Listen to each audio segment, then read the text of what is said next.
إن الحمد لله نحمده ونستعينه ونستغفره ونعوذ بالله من شرور أنفسنا ومن سيئات أعمالنا. من يهده الله فلا مضل له ومن يضلل فلا هادي له، وأشهد أن لا إله إلا الله وحده لا شريك له، وأشهد أن محمدا عبده ورسوله صلى الله عليه وعلى آله وصحبه أجمعين. فإن أصدق الحديث كتاب الله تعالى، وخير الهدي هدي محمد صلى الله عليه وسلم، وشر الأمور محدثاتها، وكل محدثة بدعة، وكل بدعة ضلالة، وكل ضلالة في النار. قال الله في محكم تنزيله: يا أيها الذين آمنوا اتقوا الله حق تقاته ولا تموتن إلا وأنتم مسلمون. يا أيها الناس اتقوا ربكم الذي خلقكم من نفس واحدة وخلق منها زوجها وبث منهما رجالا كثيرا ونساء، واتقوا الله الذي تساءلون به والأرحام إن الله كان عليكم رقيبا. Галәмнәрне юктан бар кылып, безләрне халык иткән, тәрбияләгән Аллаһ Раббыбызга барча мактауларыбыз, улуглау хәмд сәнәләребез булсын. Шәһадәт китерәмен, Аллаһтан башка гыйбадәт кылырга лаеклы зат юктыр. Аллаһ бар, Аллаһ бер. Һәм шәһадәт китерәмен, Мухаммад ибн Габдуллаһ Аллаһның хак илчесе, тугры пәйгамбәре һәм шәриф булган кулыдыр. Аллаһ аңа, аның гаиләсенә һәм аның сахабаларына салават шәрифләре насип итсә иде. Әгәр дә Аллаһ Раббыбыз кемне дә булса гаделлеге белән туры юлдан яздырса, аны беркем дә туры юлга күндерә алмас. Әгәр дә Аллаһ Раббыбыз кемне дә булса үзенең рәхмәте белән һидаяткә ирештерсә, аны бүтән беркем дә адаштыра алмас. Аллаһ Раббыбыз изге китабында әйтә: "Эй иман китергән бәндәләр, Аллаһтан хакыйкый тәкъвалык белән куркыгыз һәм бары тик мөселман булып кына үлегез" диде. Икенче бер аятында әйтә: "Эй иман китергән, эй кешеләр, Аллаһ сезне бер кешедән яратты, аннан иптәше хатынын барлыкка китерде, һәм алар икесеннән дөньяга күп ирләрне һәм хатыннарны чәчте. Бәлки бер-берегездән Аллаһ хакы өчен сорыйсыз. Шул Аллаһның ачуыннан һәм шулай ук туганлык җепләрен өзүдән куркыгыз. Дөрестлектә Аллаһ сезне күзәтеп торучыдыр." Әмма бәъд, мөхтәрәм җәмәгать, ислам дине чисталык, паклык дине булып тора. Чисталык сүзенә нинди генә мәгънә кермәсен, һәммәсе дә ислам динендә килә, һәммәсенә дә Аллаһ Раббыбыз шушы чисталыкка чакыра. Йөрәкнең чисталыгы булсынмы, тәннең чисталыгы булсынмы, киемең, йортың, хәтта утырып торган урыныңның да чисталыгы шушы мәгънәләргә керә. Аллаһ Раббыбыз изге китабында пакланучыларны мактап искә ала. Аллаһ әйтә: "Инналлаһа юхиббут тәввабина ва юхиббул мутатаххирин." Дөрестлектә Аллаһ күп тәүбә кылучыларны һәм чистарынучыларны яратадыр дип әйтә. Икенче бер аятында Аллаһ Раббыбыз тәяммум, тәһарәт турында, ничек тәһарәт алырга кирәклеге, һәм инде тәяммум алырга ничек кирәклеге хакында сөйләгәч, ахырда әйтә: "Ма юридуллаһу лиядж'ала алейкум мин харaj, валакин юриду лиютahhirakum ва лиютимма ни'матаху алейкум ла'аллакум ташкурун." Аллаһ әйтә: Аллаһның сезгә авырлык ясыйсы килми, ләкин сезне паклыйсы, чистартасы килә, һәм үзенең рәхмәтен сезгә тулысынча җиткерәсе килә. Бәлки сез шөкер итәрсез дип әйтә Аллаһ Мәидә сүрәсенең 6-нчы аятында. Димәк, мөхтәрәм җәмәгать, чисталык, паклык, пөхтәлек Аллаһ ярата торган гамәлләрдән булып тора. Һәм Аллаһ теләгән, һәм Аллаһ таләп иткән бер эше булып тора. Пәйгамбәрбез Мухаммад саллаллаһу алейхи ва саллям аңа иң беренчеләрдән ингән Муддассир сүрәсендә Муддассир сүрәсендә Аллаһ Тәгалә пәйгамбәребезгә үзенең беренче әмерләрен җиткерә. Аллаһ әйтә: «Я әйюхал муддассир, эй киемнәргә төрелгән пәйгамбәр, кум фәанзир, тур һәм кешеләрне вәгазьлә, ва раббака фәкәббир һәм Раббыңны бөеклә, ва сиябака фатаххир һәм киемнәреңне чистарт, пакла, ва руджза фәһҗур һәм путлардан саклан, алардан ерак бул» дип әйтә Аллаһ Раббыбыз. Һәм галимнәребез бу аятлар хакында әйтәләр: Аллаһ илчесенә, пәйгамбәребез Мөхәммәдкә пәйгамбәрлек Галак сүрәсенең Иқра бисми раббикаллази халак, Галак сүрәсенең беренче 5 аяты иңүе белән ул пәйгамбәр булды ди. Ләкин менә шушы Муддассир сүрәсенең башындагы иңгән аятлары белән пәйгамбәребез илче булды ди, расул булды ди. Һәм Аллаһ Тәгалә аңа беренче әмерләрен, беренче фарызларын, беренче кушканнарын нәкъ менә шушы сүрәдә иңдерде дип әйтәләр галимнәребез. Һәм мөхтәрәм җәмәгать, шул әмерләр арасында беренче әмере нинди әмер? Тур кешеләрне вәгазьлә. Кешеләрне кисәт, кешеләрне шакыр Аллаһка. Икенчесе исә мөхтәрәм җәмәгать, ул Аллаһ Раббыбызны бөеклә, зикрләреңне әйт, Аллаһ Раббыбызны макта. Һәм өченчесе исә киемнәреңне чистарт, киемнәреңне пакла. Һәм әлбәттә ислам динендә алдан әйтеп үткәнчә, ислам дине чисталык сүзенә тулы мәгънәсен бирә. Пычрактан, нәҗестән чиста булу гына түгел, бүтән мәгънәләре дә шушы чисталыкка керә. Һәм шуңа күрә киемнәреңне чистарт дигән аятны тәфсир галимнәре күп төрле мәгънәләр белән, күп төрле тәфсирләр белән аңлаталар. Бер галимнәр әйтәләр, киемнәреңне чистарт дигән сүзнең мәгънәсе, ягъни киемнәрең хәләл кәсептән булсын ди, харамнардан саклан дип әйтәләр. Икенче галимнәр, киемнәрең чиста булсын, ягъни җаның гөнаһлардан чиста булсын, җаның пак булсын дип әйтәләр. Һәм өченчеләре исә киемнәреңне су белән юып чистарт, нәҗисләрдән имин бул, арык бул дип әйттеләр. Һәм шуңа күрә мөхтәрәм җәмәгать, һәммәбез өчен дә кием чисталыгы, тән чисталыгы, кәсеп итү чисталыгы һәммәсе дә мөселман өчен бик тә әһәмиятле булып тора. Әйе мөхтәрәм җәмәгать, тәнең чиста булырга тиеш, тәнең нәҗисләрдән пак булырга тиеш һәм тәһарәтле рухи чисталыкта да булырга тиеш.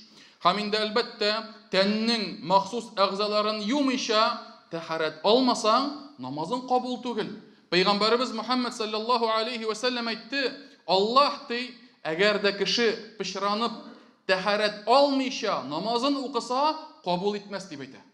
Намазың дөрес түгел ди, тәһарәтсез укысаң дип әйтә.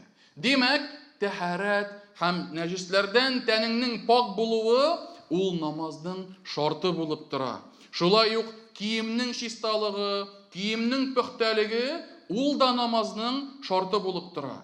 Әгәр дә намазым дөрес булсын дип теләсәң, киемең нәҗисләрдән чиста булырга тиеш, нәҗисләрдән арык булырга тиеш. Һәм алай гына түгел, намазың дөрес булсын дип уйласаң, басып торган, утырып торган урыныңда чиста һәм пак булырга тиеш. Намазлык өстендә укыйсыңмы, намазлыгың чиста булырга тиеш. Келәм өстендә укыйсыңмы, келәмең чиста булырга тиеш. Кавралин өстендә укыйсыңмы, палас өстендә укыйсыңмы, һәммәсе дә намаз үтәлә торган җирдә чиста, пак булырга тиешләр һәм нәҗестән арык булырга тиешләр. Һәм шуңа күрә мөхтәрәм җәмәгать, чисталык гыйбадәт кылганда бик тә мөһим булган бер таләп булып тора. Пәйгамбәребез Мөхәммәд саллаллаһу алейхи ва сәллям бер хадисендә әйтә: «Ат-тахуру шатрул иман» дип әйтә. Дөрестлектә чисталык иманның яртысы дип әйтә. Һәм монда тәһарәте дә керә, монда гусле дә керә, монда чиста киеме дә керә, монда җәмәгать үзеңә тәмле ислемайлар, хушбуйлар сөртү дә керә. Һәм Пәйгамбәребез саллаллаһу алейхи ва сәллям хакында сахабалар әйтәләр иде: Аллаһ илчесенең үтеп киткәнлеген аның артыннан калган тәмле истән белә идек дип әйтә. Русча әйткәндә, шлейф, который оставался от этих приятных благовоний масел, менә шул булды, мөхтәрәм җәмәгать, пәйгамбәребезнең сыйфаты, пәйгамбәребезнең гадәте. Һәм сахабалар шулай аңлый иделәр. Һәм Абул Фарадж ибн Джаузи исемле бер галим әйтә, пәйгамбәребезнең килүе ислемайлар аңкып торудан беленә иде ди. Аның чисталыгы, пөхтәлеге гаять зур иде. Һәр вакыт чистарына иде. Ләкин аның чистарынуы урта бер чистарыну булды ди. Шик-шөбһәләрдән тилмерүче, вәсвәсә сәбәпле мизгел сайын юынып торучы кеше кебек түгел иде дип әйтә. Урта бер чистарыну булды ди. Ягъни без фанатизмы чистаруы булды. Һәм шуңа күрә менә кызганыш, кайсы бер кардәшләр бар, тәһарәт ала башласа, яки бәдрәфкә керсә, нәҗисне җуып бетердемме юкмы? Истинҗа кылып бетердемме юкмы? Тәһарәт алганда беләкләремне юып бетердемме юкмы? Су тиде микән? Су чәчләргә ябышып, һава калмады микән дип вәсвәсәләнеп утыралар җәмәгать. Шөбһәләнеп утыралар. Һәм аларның тәһарәтләре ярты сәгать, 1 сәгать, хәтта берничә сәгатькә сузылырга мөмкин. Аллаһ сакласын. Бу җәмәгать бик тә аяныш бер хәл. Пәйгамбәребез саллаллаһу алейхи ва саллям шик-шөбһәләргә бирелмичә урта бер чисталыкта иде, пөхтә иде һәм тәһарәтләрендә дә, чистарынуларында да бер дә вәсвәсәләнмәде. Һәм мөхтәрәм җәмәгать, пәйгамбәребезнең шундый чиста булуы, шундый пөхтә булуы ул һәммәбезгә дә үрнәк булып тора. Бигрәк тә шушы вакытларда, бигрәк тә иссе җәйнең шелләсендә, шулай бит, әле генә берничә көн булды безнең 30-га хәтта температура менде. Шулай бит, бик тә иссе иде. Һәм бигрәк тә менә шушы изге ай, Рамазан ае вакытында, мөхтәрәм җәмәгать. Чөнки ифтарга җыелабыз, тәравихка җыелабыз, кеше күп килә, кайсы бер көннәрне 600-дән, 700-дән артыграк кеше килә. Бер-беребезгә тыгызланып утырабыз, мөхтәрәм җәмәгать, бер-беребез янына килеп утырып ашыйбыз, мәчеткә килеп, аннан соң бер-беребезгә терәлеп, басып, тәравих намазларын укыйбыз. Менә шул вакытта чисталыкка тагын да зуррак игътибар бирергә кирәк. Чөнки кардәшебез кырыйда миннән килгән тир исеннән үлми микән? Миннән килгән аның теге кайфы юк, бозылмады микән? Миннән килгән ят ис инде нитеп утырмый микән, тилмереп утырмый микән дип, кардәшебез турында уйларга тиешбез, мөхтәрәм җәмәгать. Артыбыздан карарга тиешбез һәм әгәр дә үзебезгә чиста булсак, үзебезгә пөхтә булсак, үзебезгә тәмле ислемайлар исе килеп торса, ничек рәхәт булса, кардәшебез хакында да шулай уйларга кирәк. Һәм аңа да бездән килеп торган тәмле ис һәм бездән чисталык, пөхтәлек булса иде. Һәм бездән килгән начар исләр, бездән килгән тир исләре аңкып тормасалар иде дип мөхтәрәм җәмәгать уйларга тиешбез. Һәм әгәр дә дөрес ният кылсак, Аллаһ Раббыбыз чистарынучыларны ярата дип әйттек. Пәйгамбәребез чиста булды, пөхтә булды. Мин дә аның кебек чистарынам дип ният кылсак, мөхтәрәм җәмәгать, хәтта гадәти душта юынып чыгуыбыз өчен дә әҗр савап алырга мөмкинбез. Хәтта ул гамәлдә, ислемай сөртүдә гыйбадәткә әверелергә мөмкин. Ни өчен? Чөнки нәрсә ул гыйбадәт? Ничек без ачыклыйбыз гыйбадәт сүзен? Гыйбадәт Аллаһ риза булган, Аллаһ ярата торган, серле яки ачык рәвештә башкарыла торган һәр бер сүз яки гамәл. Һәм Аллаһ Раббыбыз чистарынучыларны ярата. Пәйгамбәребез Мөхәммәд саллаллаһу алейхи ва саллям үзе чистарына иде, паклана иде, аннан тәмле ислемай исләрен сизәләр иде. Димәк, әгәр дә без пәйгамбәребезгә ашарга телибез икән, әгәр дә Аллаһ безне яратсын дип телибез икән, без җәмәгать чистарынганда, юынганда да иншааллаһ Аллаһ Раббыбыз зур әҗр савапларын насыйп итер. Һәм шуңа күрә чисталык, паклык һәммәбез өчен дә әһәмиятле әйбер. Ләкин мөхтәрәм җәмәгать, Аннан да әһәмиятлерәк булган чисталык һәм паклык ул җәмәгать ичке дөнья паклыгы. Күңелебезнең чисталыгы, калбыбызның, йөрәгебезнең сафлыгы булып тора. Һәм башкаларга карата ишкерсез булу, башкалар хакында начар уйламау, менә булар җәмәгать иң мөһиме булып торалар.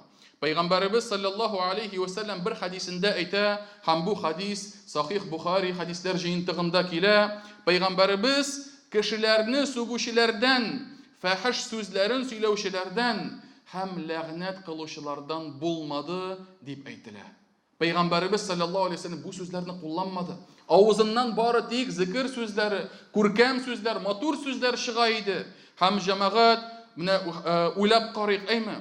Ишке дөньясы пак булган, саф булган, Аллаһ илчесе аннан матур сүзләр чыкты. Аннан күркәм, хаклык сүзләре һәм бары тик шушы күркәм матур сүзләр чыкты һәм пычраклыклардан пәйгамбәрбез имин булды. Ә без нинди соң? Ә безнең авызларыбыз чистамы? Безнең әйткән сүзләребез һәммәсе дә матур сүзләрме? Яки кайсы вакыт ышкынгалыймы авыздан төрле яман сүзләр? Авызыбыздан андый сүзләр чыкса, ул безнең күңелебезнең чисталыгын күрсәтә микән? Яки юк микән? Ишке дөньябызның сафлыгын белгертә микән? Һәм шуңа күрә мөхтәрәм җәмәгать, гарәпләрдә бер әйтем бар. Куллу инаин бима фиһи яндаху дип әйтәләр. Һәр бер савыт ди, һәр бер каструль эчендә булганысын тышка чыгара ди. Эчендә нәрсә кайнап утырса, шул әйбер тышына да агып чыга ди. Һәм мөхтәрәм җәмәгать, безнең дә ишке дөньябыз саф булса, пак булса, безнең сөйләшкәндә дә андый сүзләребез чыгыр иншааллаһ. Һәм мөхтәрәм җәмәгать, һәммәбездә Аллаһ Раббыбыз риза булган сүзләр чыгыр өчен тырышырга тиешбез. Авызыбыздан чиста сүзләр чыксынга тырышырга тиешбез. Һәм пычранудан, начар сүзләрдән сакланырга тиешбез. Бәлки авыр булыр, бәлки зур тырышлык куярга кирәк булыр, бәлки зур сабырлык күрсәтергә булыр. Ләкин җәмәгать, әгәр дә үзебездә эшли башламасак, үзебезнең чисталыгыбыз хакында уйламасак, җәмәгать, кашан уйлыйк соң? Хәзер Рамазан ае, хәзер изге вакыт. Әгәр дә хәзер шушы айда үзгәрмәсәк, кашан тагын үзгәрербез? Кайчан тагын, кайсы вакытта тагын ишке дөньябызны пакларбыз, мөхтәрәм җәмәгать. Һәм менә шуңа күрә әлхәмдүлилләh Рамазан айларында күп гыйбадәтләр кылына, уразалар, Коръән укулар, намазлар, изгелекләр һәммәсе күп кылына. Һәм менә шушы бәрәкәтле вакытны иманыбыз өстендә эшләү өчен һәм тагын да яхшыру өчен кулланырга тиешбез. Шулай ук мөхтәрәм җәмәгать, Пәйгамбәрбез саллаллаһу алейһи ва саллям тагын бер хадисендә әйтә: "Берегез дә миңа калган сахабалар хакында сүзләр җиткермәгез ди. Мин сезнең янга саф, чиста күңел белән чыгасым килә" дип әйтә Пәйгамбәрбез саллаллаһу алейһи ва саллям. Димәк, авызларыбыздан чыккан сүзләребез, алар әле күркәм, чиста, пак сүзләр генә түгел, алар әле башка кешеләргә дә кагылмаска тиешләр. Башка кешеләрнең намусларына, башка кешеләрнең вөҗданнарына да тимәскә тиешләр. Они не должны задевать честь другого человека. Һәм шуңа күрә Пәйгамбәрбез саллаллаһу алейһи ва саллям шушы хадистә нәрсә дип әйтә? Кеше турында начар сөйләп, аның турында минем яхшы уйлавымны үзгәртмәгез дип әйтә. Үзгәртмәгез ди. Һәм бу җәмәгать, бу сүзләр тормышыбызда исбатланган сүзләр. Әгәр дә берәр кеше хакында начар сүзләр ишетә башласаң, ул ди 3 тапкыр өйләнеп, 3 тапкыр аерылган ди. Шул сүзләрне ишетүгә, ага, 3 хатын белән яши алмаган, димәк бу начар кеше. Ул ди саран кеше ди. Ул ди булган бүтән акчасын тиеннәрен кызгана ди. Димәк бугазына ябышып ята икән дип уйлый башлыйлар. Каралы, бу бит начар кеше, ул бит тегенең белән дуст булып йөри, тегенең белән кочаклашып йөри дип уйлап, димәк ул да дусты кебек шундый начардыр дип, җәмәгать аның турына начар уйлый башлыйлар. Каралы, моны кичен ди шикле кыяфәттә, шикле компания белән күрдем, ул шундый икән, ул фәлән икән, ул төгән икән. Исемле сүзләр, мөхтәрәм җәмәгать, һәммәсе дә безнең табигатыбызга тәэсир итә. Менә без кешеләр шундый зәгыйф мәхлуклар. Шулай бит, без әгәр дә кемнеңдер дә хакында нәрсәдер ишетсәк, аның хакында начар уйлый башлыйбыз. Аның хакында, ул шундый икән, ул фәлән икән, ул төгән икән. Бит ул ситуацияләрдә төрле акланулар булырга мөмкин. Төрле обстоятельстволар, төрле хәлләр булырга мөмкин. Һәм шуңа күрә мөхтәрәм җәмәгать, менә бездә әйтәләр бит инде, нет дыма без огня дип әйтәләр. Шулай бит, нет дыма без огня. Шул дымны кем соң күзеңә кертәсең? Кем барып шул дымны барып иснәдесең? Каян килеп чыккан дым ул? Әллә син шул дымны, шул төтенне эзләп йөрисеңме? Кешеләрнең чыган икән, кешеләрдән чыккан сүзләрнеме? Һәм шуңа күрә мөхтәрәм җәмәгать, менә без Пәйгамбәрбез саллаллаһу алейһи ва саллям кебек андый начар сүзләрне ишетүдән тыелырга тиешбез. Теләмим мин аның хакында начар сүзләр ишетергә. Теләмим мин аның хакында начар әйберләр белергә. Мин аның белән эш иткәнсем миңа җитә. Аны ышанычлы, аны тәртипле, аны иманлы кеше итеп беләм дип, җәмәгать ул кешеләрне туктатырга тиешбез. Һәм үзебез дә кешеләр янына саф, чиста күңелле рәвештә алар кешеләр янына чыгарга тиешбез. Һәм мөселманнар хакында да бары тик хәерлесен генә уйларга тиешбез, мөхтәрәм җәмәгать. Аллаһ Раббыбыз һәммәбезне дә гөнаһларыбыздан пакласа иде. Һәм эчке дөньябызны, күңелләребезне чистартса иде, тәнебез, киемнәребез saf, чиста һәм пөхтә булсалар иде. Амин. أقول ما تسمعون وأستغفر الله لي ولكم ولسائر المسلمين من كل ذنب فاستغفروه إنه هو الغفور الرحيم.